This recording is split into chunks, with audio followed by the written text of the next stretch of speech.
Hello and welcome to ModB.com's Stanislaus Football Weekly, an inside look at all things football in the Modesto area. And now for your hosts, Joe Cortez and Brian VanderBeek. Hi everybody and welcome to Stanislaus Football Weekly for the second week of October, and I guess we're so late in the season that we decided to sit down. Yeah, We're seated. Now I'm even with them. It's a taxing season. It's a tag. There were so many times at the sidelines, up and down the sidelines. We're going to sit this week. Being the second week of October, finally we've got everybody in conference play, which makes it easier on us and a lot easier to follow the conference standings. So we thought we'd take some time to look at who might be in this playoffs, project ahead league by league, and who's going to be left out. As a note, we have 51 football-playing high schools in the Stanislaus district. Last year, 26 of them, just a little over half, That's right. made the postseason. You're not even a math major. Made the postseason. I was not a math major. Math was not good for me. Now, the way they set up the Sac-Joaquin Section, the top two teams in every conference automatically reach the playoffs regardless of record, and then they fill in the rest of them with at-large berths. They take, first of all, everybody qualifies. They take the top 16 schools according to enrollment, put them in Division I. The next 16 go D2 and onward from there. Divisions 5 and 6 are smaller. Right. 16 brackets, and that's the way they go. That's the way they go from there. Historically, under this current format, 6 wins, 6-4 record gets you into the playoffs, and there's always a handful of 5-5 teams that will make the playoffs, either by finishing second in their first or second in their league, or just getting in at large berth. Now, 6 wins is not a guaranteed. Not guaranteed, But under this new format, no 6-win team has ever been left out. Right. And it creates a lot of 1 versus 16 first-round games that we just love. Yeah, if you squeeze into the playoffs, that's not a fun assignment. You're usually traveling an hour to get beat pretty badly by a 1 or a 2. So Running clock games. There is a reward, but sometimes it's dubious. Let's start in town with the MMC. Downey, Beyer, and Gregori all at 4-2, and according to that philosophy, need 2 more wins to get in. Modesto at 2-3 probably has to go. Well, they have to go 4-1. If they go 4-1, they're likely to get in as a second place team. Again, not a math major either. Exactly. Just do all the math here. Key games coming up in this stretch: Beyer's at Gregori October 25th, Downey at Beyer at Gregori on November 8th. I'm just projecting ahead, seeing how this plays out. I think Downey is going to win the league title. I think Beyer and Gregori also will get in. In that case, actually, Gregori actually drops down to D2 because of enrollment. Correct. They get in the Division II playoffs. I'm with you. I think Downey gets in. Yeah. I think Gregori gets in. They're both 4-2. Yeah. Of the 3 4-2 teams, I'm not so sure about Beyer. They still have to play Downey. Mm-hmm. They get Johansson this week. Right. So likely looking at their 5th win there. But they still have to play Downey, Gregori, and Modesto High. Yeah. No cakewalk there. No cakewalk, but I just think they get that up and down Modesto team. I just think with a playoff berth at stake, I think they get Modesto. And that's the rub. Yeah, that's been Modesto's Achilles heel this year. They haven't been able to put 2 solid halves together. Yeah. Were you surprised, Brian, that Downey beat Gregori last week? I hadn't seen either team, so it really wasn't a surprise. No, I can't say it was. It's just the way that both teams played. The thing that I was surprised is, and I wrote about it, was Downey's defense, the way they stepped up in a couple key situations to win that very important game. Mm-hmm. Downey's Downey. They're going to come out and throw the ball 30 times, and they force you to stop it. Actually, Gregori did a pretty good job of stopping that, and Downey was able to run for about 130 yards, showing a little bit of balance. If Downey can run the ball, they're going to be tough. That's why I think they're going to win the MMC. That was a good win for the Knights. Yeah, real good win. CCC opens play this weekend. This week, finally, yes. That. But you look at the league standings there. Every team in the league is mathematically alive. Every team in the league has 2 wins, 2 or more wins. Now, the way I look at it, Pittman at 4-1. Pittman's a lock. Pittman's a lock. I think they're a lock to get in the playoffs. Well, they're going to. I think they have them win the league. So they're going to win the league going away. Turlock at 4-1 mm-hmm. at Merced this week. Really tough game. Big game. Merced at 3-2. We'll find out this week against Turlock. That's right. Atwater at 3-2. Starting October 18th. Look at this gauntlet. Atwater plays at Pittman, at Turlock, at Merced, 3 straight weeks. And they finished with BC, the 3-time defending champ. Okay, so how's this playing out? Like I said, I think Pittman's going to win that. I don't want to put words in your mouth. I think Pittman wins the CCC. Pittman, Turlock, and Merced all reach the Division I playoffs. Atwater, here's a call. Atwater's going to reach the Division II playoffs at 5-5. I think that's going to be a 5-5 team that gets in. Just a hunch there, because every year in Division II, last 2 years in Division II, there have been at least 2 5-5 teams get in. I think Atwater's going to be one of those teams this year. Just a hunch. We see a changing of the guard this year in the CCC, huh, Joe? Absolutely, yeah. It's been Buhat Colony going. They haven't lost a league game in 3 years, and that'll be tested this year with Pittman, because Pittman's good. Yeah, they're fast. They're a very good team and well coached. Yeah. Moving along to the Valley Oak League, now they're already 2 weeks into their season, and they're lined up as predicted. Yeah. With the exception, the coaches all thought that Sonora was going to be tough this year, and Sonora has really been one of our bigger disappointments so far this year. But the way it's lined up, we have Manteca and Sierra both at 4-1, 2-0 in conference. Oakdale's at 3-2, 2-0 in conference. We have Kimball lurking there at 2-3, 1-1 in conference. They probably have to win 4 of their last 5. Well, they do have to win 4 of the last 5 to get to that 6-win mark. Right. Big games right now. Right off the bat. Manteca at Oakdale this week. Yeah. Sierra at Oakdale next week. That's right. Manteca at Sierra on November 1st. Those are 3 games that are going to decide the order of finish in the VOL. I think it's pretty clear it's those 3 teams. Those 3 teams. Oakdale, Manteca, Sierra, all are going to reach the Division III playoffs. I like Oakdale coming out of there. They get both the Manteca's teams at the Corral, and I think that's going to be the difference. Yeah. Looking forward to that Friday, my first Oakdale tri-tip sandwich. That's right, you're going. That'll be fun. Good to see Eric and Trent and the gangs. Moving along to the WAC. And like the VOL, the WAC looks also pretty clear the way it's settling out. Even just 2 games into that. Patterson at 5-0, 1-0 in conference. Central Catholic 5-1, 2-0 in conference. Los Banos is 4-1, 1-0 in conference. And Pacheco 4-2, 1-1 in conference. I think all 4 of these teams reach the playoffs. Again, the games looking ahead for playoff position. Patterson is at Los Banos on October 18. Pacheco is at Patterson on October 25th. Los Banos at Pacheco. Would they have a name for that game? The Los Banos, the Banos Bowl, the Pacheco Pass Bowl. They must have a name for it. Yeah. I don't know. We'll have to research that and get back to you. I think I'll get back to you on that next week. And the San Luis Rey a teaser. Bowl. That's right. Yes. That's right. The reason I left Central Catholic's games out of this plays out because we already have it kind of. Central's going to win this league. I mean, plain and simple, Central's going to win it. And I think they'll go on to join Los Banos in Division IV with Patterson and Pacheco earning spots in Division III. And again, all those, when they take the top 16, 16, and 16, there's some teams on the bubble there, but those teams, according to the enrollments, look pretty solid in where they're going to fall. Yeah, you're right, though. This one's pretty clear. Patterson, Central, Los Banos, and Pacheco. Virtual locks to make it. Yeah. Name the game after the dam, I think. Yeah. Los Banos, Pacheco. The San Luis The Reservoir. San Luis Reservoir, right? Reservoir Dam. Yeah.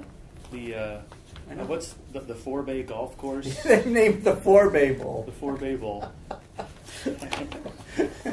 For us golfers. That's right. Moving along to the Trans Valley League, unbeaten Hillmar and Ripon. They're at the top. They're going to finish 1-2 in this league, and that's going to be decided next week. Ripon at Hillmar. Can I put dibs in that for that one right now?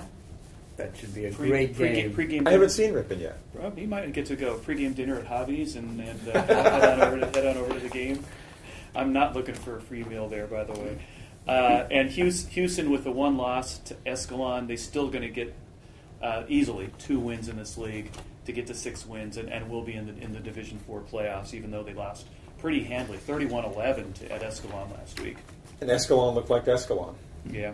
They were impressive. Yeah. That's a 3-loss Escalon team. But look at the 3 handling losses. the team that was favored to win the TVL. Yeah, this year. that's right. They were the coach's pick to win the TVL. But Escalon had lost to Los Banos, right, Patterson in double overtime, Right. and Ripon, which is probably the class of the TVL this year. Yeah. Well, looking at Escalon and Modesto Christian, both at 3-3 right now. Now, I was on the limb a couple of weeks ago saying Modesto Christian was going to win this league, and I'll eat that crow because they're not going to do it after getting absolutely hammered by Hilmar a couple of weeks ago. Escalon and Modesto Christian both 3-3, need to win 3 out of 4. The last 4. Escalon is at Orstemba, at Hilmar, and then home for Modesto Christian and Riverbank. Modesto Christian has Riverbank and Houston at home, and then are at Escalon and Orstemba at home. I say Escalon gets there. I'm not so sure about Modesto Christian. Yeah. Their depth is a concern, yes, as we've pointed out many times, but they get it done. They do. They do. But I'm just less sure about them than Escalon. I think Escalon does it. Escalon is going to continue to get better. They will. The way I look at it, four teams are going to get into the Division IV playoffs in the TVL. Hilmar, Ripon, Houston, and probably the winner of that MC Escalon game, which is coming up November 1st. Yes. That's probably how it's going to play out. The league title will be decided probably in these next 2 weeks, though. Yeah. Ripon, Houston, and then Ripon, Hilmar, right? Yeah. Well, I mean, unless Houston really bounces up after losing to Escalon that bad. I mean, Ripon beats Escalon 35-3. Escalon beats Houston. Did I do that right? Yeah. 31-11. 31-11. So Ripon should win that 66-14. That's right. Is that the way that works? That's right. Yeah. That's a dangerous comparative score. That's a dangerous game. I don't think it's going to be that bad. I really don't. The Mother Lode League opens this week, another league that opens this week. Amador at 5-0 is going to win this league. That's just plain and simple. Linden and Calaveras are at 3-2, and obviously have to go 3 or 2 or better. Right. One of those is going to finish in second place.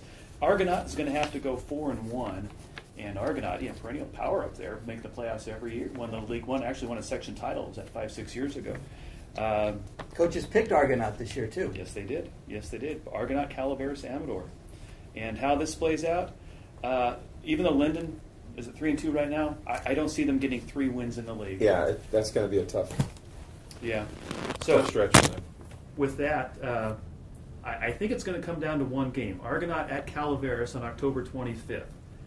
If Calaveras wins, the Mother Lode League is only going to get 2 teams, and that's going to be 2 6-win teams in Amador and Calaveras.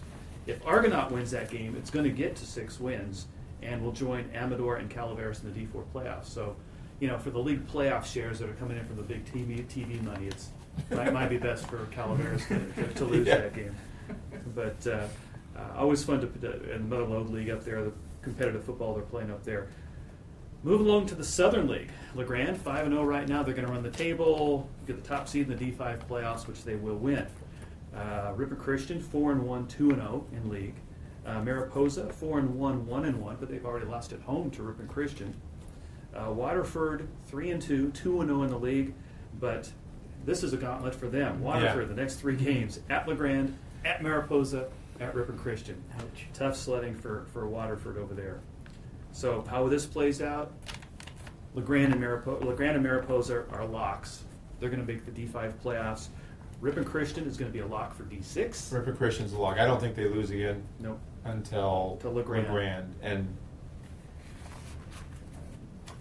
Ripon Christian can score. They can score. There's no doubt. I mean, they scored on Ripon. They're the only team to score touchdowns on Ripon this year. Right. And I think LeGrand beats them. I'm Yes. just saying it's not a stone. It's in Ripon. Stone cold lock. It's in Ripon. Yeah. My guess is that Waterford gets into the D5 playoffs at 5-5. They did last year. They have in the past gotten in at 5-5. If they get to 6-4, they'd be a lock. They'd be a lock. But 5-5 is a dangerous proposition. Only a handful of the 5-5 teams make it. Right. But a Southern League team in Division 5, I just think they would. Probably gets in. Yeah. We're not going to dope out the entire CCAA, the Central California Athletic Alliance, but we mentioned it because Big Valley Christian opens league this week at 2-3. They reached the Division 6 playoffs last year at 5-5, and I think they're going to win 3 games in this league. But I mean, Brookside comes in at 2-3, and they're going to run through this league and out of 3 losses, they may not be a top seed in Division 6. They may get the drop to the number 2 seed in Division 6. But Greek Valley Christian will get in. Yeah, they're going to play rite of passage Right. this week, a winless rite of passage team. Yeah. So we're probably looking at a win here. They're 3-3, and then they probably get in at 5-5. Yeah. Well, let's go to this week's picks. Let's And do it. okay, starting with Manteca. I dare you.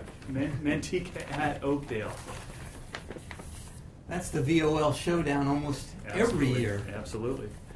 Great rivalry there between these two schools, Eric Reese, Trent Merzon, and it starts from there.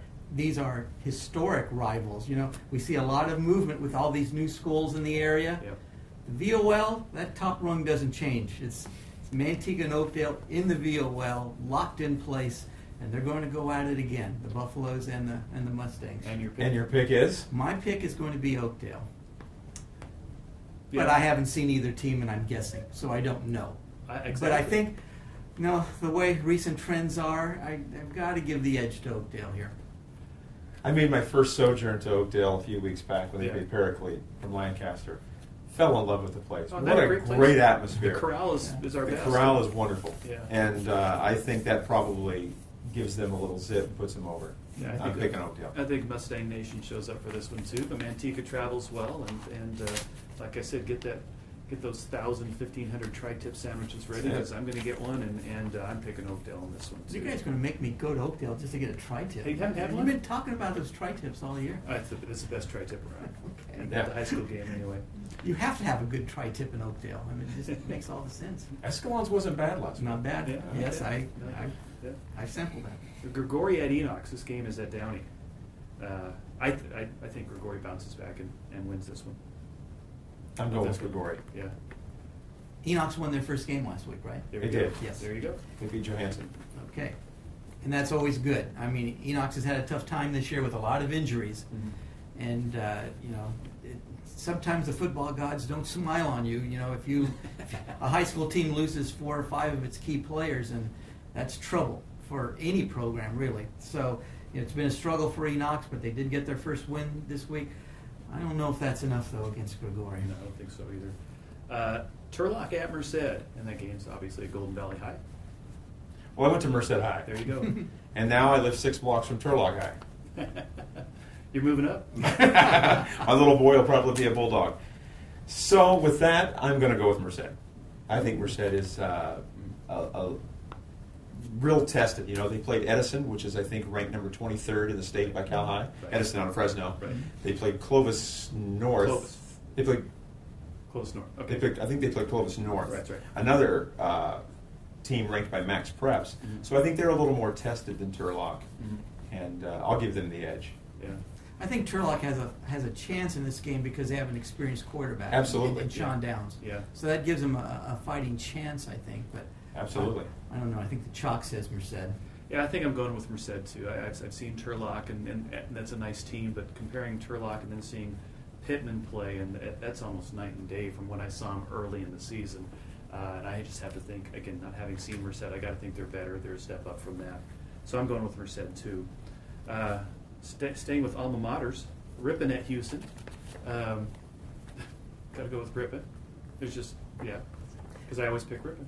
That's a key game. You know, this game lost a little bit of its luster when Escalon handled Houston last week.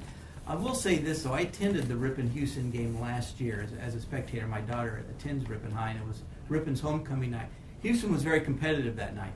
They fell behind early and then took the lead over Ripon in the second half. That's right. And it caused some concern on the Ripon sideline, but Ripon did rally to win that game. Knowing high school kids, though, a lot of Houston High juniors last year, I think as seniors this year, think they have a shot. Houston was heavily penalized in that game. I think if Houston plays well, they could be competitive against Ripon. We'll see. And? It's going to be Ripon. It'll be Ripon, possibly a close game. Yeah. Ripon's won 20 consecutive regular season games. Right. They're on a roll. I think Houston may have been a product of a soft schedule, their undefeated start, and they were exposed a little bit last week at Escalon. Ripon had no problem with Escalon. Right. Ripon. Yeah. Staying with alma maters, We went to Merced, Ripon, and now Sonora at Mr. East, Lancer. Sonora Mr. at Lancer. East Union. This is really a tough game to pick. Is it really? I I don't think it know. is. East Union's struggling again this year. Well, so is Sonora. One win. Historically, East Union's had a lot of problems with the upper half of the VOL in the last decade or so. Right. I don't think the Lancers are going to have a tough go against the Wildcats in that game. I have to go with Sonora. Hope it's a competitive game. Picking against your alma mater. I'm picking against the Lancers. I'm sorry, but logic prevails here. Sorry. Wow. You guys are shocked. No, I'm actually going with East Union in this one. I'm just not. I'm very disappointed in Sonora. I just don't know. And then they're coming down the hill for this one. East Union, among the VOL coaches, did get a first place vote because it was from the East Union coach. Of course. But I'll say this: Willie Herrera at East He Union does. is He was a doing delight. a great job. You don't see it in the win-loss record yet. That's right. He's working really hard, replenishing the program, getting his program viable. Right. So these kids will enroll at East Union. That's the test here in these multi-school cities. And East Union has been losing the fight to Manteca and Sierra over the years. Mm-hmm. And it's East Union's charge to keep those players going to East Union. If Willie can do that, East Union will improve. But that's a major challenge in Manteca. I will give Willie some credit. He's working really hard there, even though you don't see it in the one-loss yet. If you won't pick your alma mater, I'll pick your alma mater. There you go. Joe. I'm going with East. I think coming. Is it homecoming? I'm not sure. Anyway, Sonora's traveling. Yes. East Union, they put up a really nice fight against Oakdale. Yeah. 28-8. That's It's as good as EU's done against Oakdale in many years. I think that counts for something. I'm going with East Union. Okay, extra points. Joe, what do you want to talk about this Well, week? I always talk about Jaquan Gardner, my favorite guy. That's right. He had a big game last week, 215 yards.